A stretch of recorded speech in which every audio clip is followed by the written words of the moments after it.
Wear OS, you really are in a sorry state. You could have been the chosen one, but instead it all seems to have gone pear-shaped. That doesn't mean it can't be turned around though. Here is where Wear OS is in 2019 and where we think it needs to be moving forward.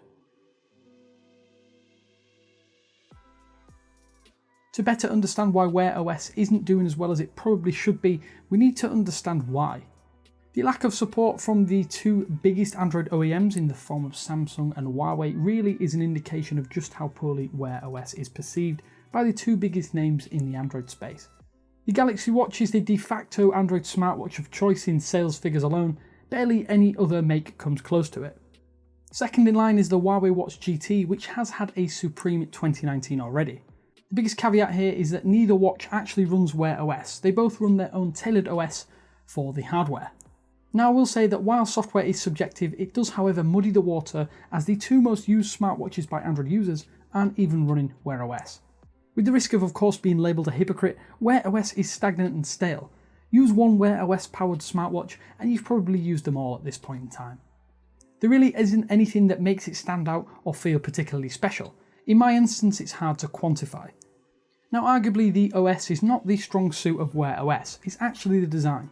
The sheer variation and number of styles is the ace up Wear OS's sleeve, and it's here where Google should allow OEMs to marry the two.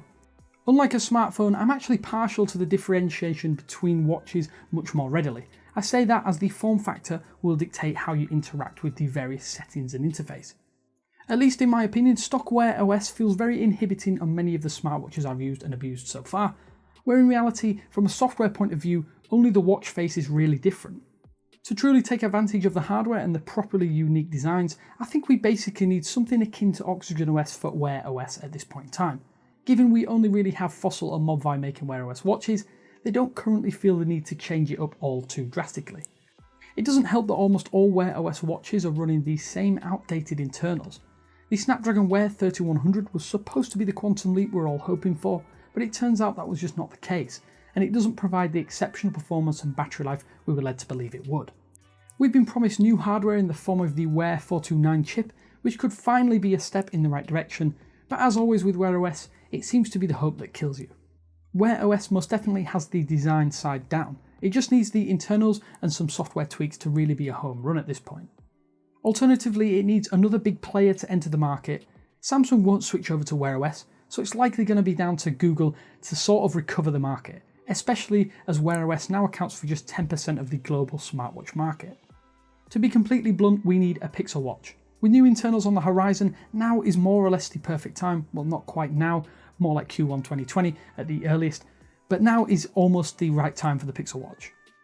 Of course, we have no idea if the Pixel watch will ever come to market, but surely it would be a good thing. If you're hyped for a Pixel watch and would love to see one, let us know in the comment section below. Of course, if you're a Wear OS fan, please let us know what you want to see in future updates. We've seen some big strides, but it still feels a little behind the competition. How can Google fix that? How do you think they should do so? Of course, before you go, please be sure to subscribe and like the video if you did enjoy this little rundown of Wear OS in 2019. But as always, this is Damien with 9to5Google. Thanks for watching, and I will speak to you later.